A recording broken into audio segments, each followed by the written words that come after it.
매일 성경 묵상을 돕는 해설 가이드입니다. 안녕하세요. 묵상 코치입니다.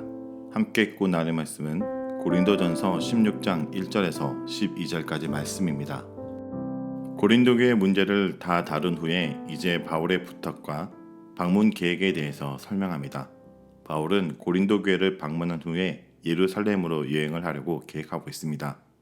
바울은 3차 전도 여행 중에 이방 교회들로부터 헌금을 걷어 예루살렘에 있는 가난한 성도들을 구제한 일에 힘썼습니다. 고린도 교회 문제에도 불구하고 바울은 그들에게 헌금을 미리 준비하여 예루살렘의 형제들을 돕는 일에 힘쓸 것을 요청하고 있습니다. 1절에서 4절을 읽겠습니다. 성도를 위하여 연보에 가나여는 내가 갈레디아 교회들에게 명한 것 같이 너희도 그렇게 하라. 매주 첫날에 너희 각 사람이 수입에 따라 모아 두어서 내가 갈 때 연보로 하지 않게 하라. 내가 이룰 때 너희가 인정한 사람에게 편지를 주어 너희의 은혜를 예루살렘으로 가지고 가게 하리니 만일 나도 가는 것이 합당하면 그들이 나와 함께 가리라. 고린도 교회가 바울에게 보낸 편지에서 문의했던 내용 중에는 예루살렘 교회를 위한 헌금이 어떻게 준비되는 것이 좋을지에 관한 것이 있었습니다. 바울은 이제 이 문제에 대해서 답변합니다. 바울은 3차 전도 여행에서 예루살렘의 가난한 성도들을 위해서 헌금을 모금하는 것을 중요한 목표 중의 하나로 삼았습니다. 바울은 이 서신을 기록하기 전에 이미 고린도 교회를 비롯한 여러 이방 교회의 예루살렘 교회를 위해서 헌금하도록 부탁했던 것이 분명합니다. 당시 팔레스타인 지방은 심한 기근으로 인하여 생활이 궁핍했지만 소아시아 지방의 이방 교회들은 상대적으로 형편이 좋았습니다. 바울은 그들에게 예루살렘 형제들을 위해 구제 헌금을 하도록 독려했습니다. 매주 첫날에 각 사람이 각자의 수입에 따라 얼마씩 저축했다가 바울이 갈 때 그 헌금을 모을 수 있도록 하라고 지시합니다. 매주 첫날의 안식 후 첫날을 가리키는 것인데 이날은 특히 그리스도께서 부활하신 날이므로 초대교회 성도들은 이날 모여 예배와 성찬을 드렸습니다. 바울은 고린도 교회 헌금을 가리켜 너희의 은혜라고 말합니다. 이것은 너희가 예루살렘 교회에게 베푸는 은혜라는 뜻이지만 동시에 너희가 받은 은혜라는 뜻으로 이해할 수도 있습니다. 바울은 고린도후서 8장에서 마게도냐 교회가 힘에 지나도록 풍성한 헌금을 한 것에 대해서 그들이 받은 은혜로 표현하고 있습니다. 그들은 예루살렘 교회로부터 영적인 복음의 말씀을 받음으로 은혜를 받았고 이제 그들이 받은 은혜에 보답하여 물질적인 것으로 은혜를 베풀고 있습니다. 이렇게 서로 은혜를 주고받음은 예루살렘 교회와 이방 교회 사이의 연합을 공고히 했습니다. 이어서 바울은 그 헌금을 어떻게 예루살렘 교회에게 전달할 것인지에 대해서도 설명하고 있습니다. 먼저 고린도 교회 성도들이 인정하여 추천한 한 사람에게 바울이 편지를 써주고 그들을 통하여 편지와 헌금을 예루살렘으로 보내려고 합니다. 헌금을 전달한 일을 공평하고 투명하게 처리하는 바울의 의도를 엿볼 수 있습니다. 헌금을 전달하는 자들은 고린도 교회 성도들로부터 인정을 받아야 하지만 바울로부터도 인정을 받아야 하며 바울은 그들을 위해 편지를 써줌으로써 그 과정 중에 최종 책임자 역할을 감당하고 있습니다. 고린도 교회의 어떤 성도들이 이미 바울을 비판하고 있었던 상황에서 바울은 헌금 전달의 일로 인하여 또 다른 문제가 생기지 않도록 신중을 가하고 있음을 알 수 있습니다. 다음은 5절에서 9절 읽겠습니다. 내가 마게도냐를 지날 터이니 마게도냐를 지난 후에 너희에게 가서 혹 너희와 함께 머물며 겨울을 지낼 듯하니 이는 너희가 나를 내가 갈 곳으로 보내어 주게 하려 함이라. 이제는 지나는 길에 너희 보기를 원하지 아니하노니 이는 만일 주께서 허락하시면 얼마 동안 너희와 함께 머물기를 바람이라. 내가 오순절까지 에베소에 머물려 함은 내게 강대하고 유효한 문이 열렸으나 대적하는 자가 많음이라. 사도 바울은 이제 고린도 교회를 방문할 계획에 대해서 말합니다. 고린도 교회 방문에 대해서는 이 서신에서 두 번째 언급하는 것입니다. 바울은 지금 에베소에서 이 서신을 기록하고 있습니다. 바다를 건너 바로 고린도로 갈 수도 있지만 북쪽으로 돌아서 마게도냐 지방을 경유하여 다시 고린도 지방으로 내려갈 계획을 세우고 있습니다. 바울이 이러한 계획을 세우는 것은 두 가지 이유 때문입니다. 첫째, 마게도냐 지방에 있는 빌립보와 데살로니가와 베레아 교회를 잠시 방문한 뒤에 더 많은 시간을 고린도에서 보내기 위해서였습니다. 마게도냐 지방과 고린도 교회는 모두 바울이 제2차 전도 여행 중에 설립한 교회들입니다. 그러나 고린도 교회의 많은 문제로 인해 바울은 고린도에서 더 오랫동안 머물며 교회를 바로잡아야 할 필요성을 느끼고 있었습니다. 그는 겨울을 그들과 함께 지낼 수 있게 되기를 희망하고 있습니다. 자신을 환영하는 교회보다 자신을 배척하고 문제를 많이 일으켜 힘들게 하는 교회를 더 오랫동안 머물려고 합니다. 이것을 통해 우리는 바울의 목회적 여심과 사명감을 엿볼 수 있습니다. 둘째, 바울은 고린도를 방문한 후에 긴 바다 여행을 하려고 계획하고 있기에 마게도냐 지방을 먼저 다녀온 후에 항구 도시인 고린도를 방문하려고 합니다. 이제 소아시아 지방에서 자신의 사명을 다한 것으로 생각하고 더 멀리 로마까지 방문하기를 원하고 있습니다. 그러나 동시에 로마로 가기 전에 예루살렘을 다녀와야 할 필요성도 느끼고 있었습니다. 바울은 이 두 가지 여행 계획 중에 어떤 것이 실현될 수 있을지 아직 확신하지는 못하고 있습니다. 또 자신의 여행에 필요한 경비를 고린도 교회가 부담해 주기를 희망하고도 있습니다. 바울은 말썽 많은 고린도 교회 성도들을 여전히 동력자로 간주하고 있습니다.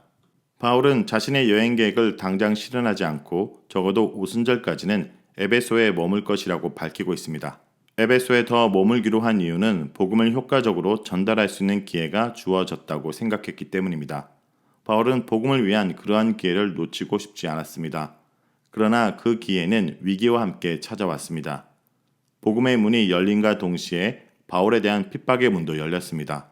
에베소에서의 복음 선포와 바울에 임한 핍박에 대해서는 사도행전 19장에 설명이 되어 있습니다.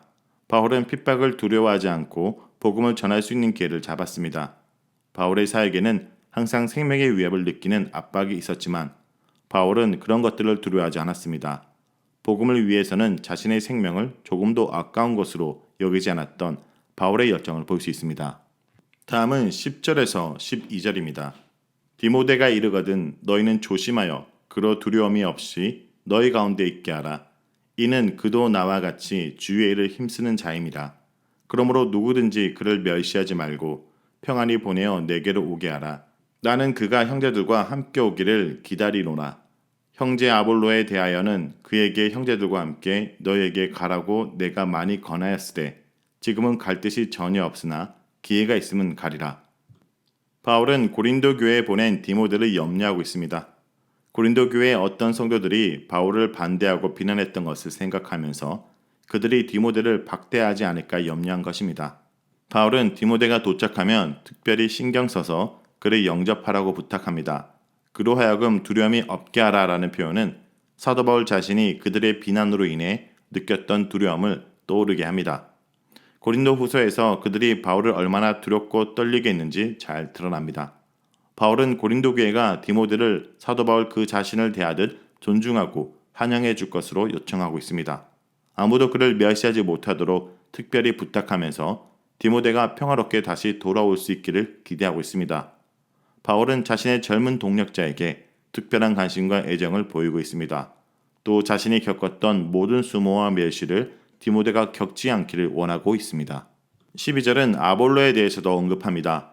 바울은 고린도 교회가 질문한 마지막 문제에 대해서 답변합니다. 아마 고린도 교회는 아볼로를 고린도 교회로 보내줄 것을 요청했듯 합니다. 바울은 그들의 요청을 듣고 아볼로에게 고린도 교회 대표들과 함께 가서 고린도 교회를 돌보라고 강하게 권면했습니다. 고린도 교회가 바울파와 아볼로파로 나뉘어 분쟁했던 것을 생각하면 이러한 권면은 사도 바울의 큰 도량을 보여주는 것입니다. 사도 바울은 아볼로를 신뢰하고 있었습니다. 비록 고린도 교회 아볼로파 사람들이 사도 바울을 조롱하고 멸시했지만 아볼로가 그러한 분쟁의 원인이라고 생각하지는 않았습니다. 바울은 진심으로 아볼로를 그리스도 안에서 동력자로 간주하고 있었습니다. 반면 아볼로는 지금 고린도 교회를 가기를 원하지 않았습니다. 아마 아볼로가 거절했던 이유도 바울과 비슷했을 것입니다. 아볼로는 어떤 이유에서든지 자신의 이름이 교회 분쟁의 원인이 되는 것을 원치 않았습니다. 아마 자신이 고린도 교회에 가는 것이 분쟁을 해결하는데 도움이 되지 않을 것이라고 생각했던 것 같습니다. 바울도 위대하지만 아볼로 또한 훌륭한 모습을 보입니다. 그들은 모두 개인의 사사로운 이익이나 감정에 따라 행하지 않고 오직 복음에 합당하게 생각하고 행동하기를 원했던 사람들입니다. 자, 여기까지가 고린도전서 16장 1절에서 12절까지 말씀입니다. 오늘 말씀을 통해 우리는 무엇을 묵상하고 적용해야 할까요? 첫째, 고난 중에 있는 형제를 돌봐야 합니다. 바울은 예루살렘 교회를 위한 구제 헌금을 미리 준비하려고 권합니다. 자신이 고린도에 도착하기 전에 주일에 모일 때마다 각자 형편에 따라 준비한 것을 모아두라고 당부합니다. 바울이 왔을 때 마지못해 하기보다는 자발적인 참여를 독려한 것입니다. 바울은 그들이 다른 은사 못지않게 구제에도 힘쓰길 바랐습니다. 어려운 처지에 있는 이웃과 형제의 필요를 살피고 그 아픔을 공감하고 나누를 실천하는 것이 참된 경건이기 때문입니다. 그래서 본문에서 연보란 자신의 재물을 대어 다른 사람을 도와주는 것입니다. 연보 앞에 성도를 위하는 이라는 말을 통해 그 뜻을 명확하게 알 수 있습니다. 바울은 예루살렘 교회 지도자들과 만나는 자리에서 가난한 자들을 기억하도록 부탁받았다라는 사실을 명시하였습니다. 이것이 바로 연보의 목적이며 성교의 이유입니다. 그런데 이 헌금은 매주 첫날에 각 사람의 수입에 따라야 했습니다. 주일은 예수님의 부활을 뜻하는 동시에 요한계시록의 주의 날과 밀접한 관련이 있습니다. 그리스도인은 예수님의 부활을 믿는 동시에 구체적인 구원의 날인 주의 날을 대망하며 살아갑니다. 그래서 부활과 재림 사이를 살아가기에 불합리한 현실 속에서도 낭망하지 않고 고난 중에 있는 형제들을 기억하면서 우리의 물질을 나눠야 하는 것입니다. 둘째, 믿음의 동력자들과 함께 잘 섬길 수 있어야 됩니다. 바울은 자신을 대신해 디모데를 보내면서 그가 두려움 없이 주일을 잘 마치고 편안히 돌아올 수 있도록 성도들에게 부탁합니다. 또 바울의 거듭된 겉면에도 아볼로가 고린도 방문을 거절한 상황도 전합니다. 아볼로는 자신의 방문이 또 다른 분란의 원인이 될까 고사한 듯합니다. 교인들은 그들을 추정했지만 그들은 서로 배려했습니다. 공동체의 유익을 먼저 생각하며 사심 없이 사역하고 서로 견제하지 않고 교제와 동력의 대상으로 여기면서 진정한 사역에 보내보였습니다. 사도 바울은 자신을 높이기에 바빴던 고린도 교회에게 어려운 처지에 있는 교회 공동체를 도우라고 권면하며 자신이 가진 은사로 형제를 세우기보다 경쟁했던 고린도 교회에게 디모데와 아볼로에 관한 이야기를 통해 믿음의 형제들을 어떻게 섬기고 배려한지를 보여주고 있습니다. 그러므로 성도 여러분, 오늘 하루도 어려운 가운데 있는 믿음의 형제들을 돌보고 또 같이 섬기는 형제들을 서로 배려하며 함께 힘을 모아 섬기는 주의 백성들에게 간절히 기도합니다.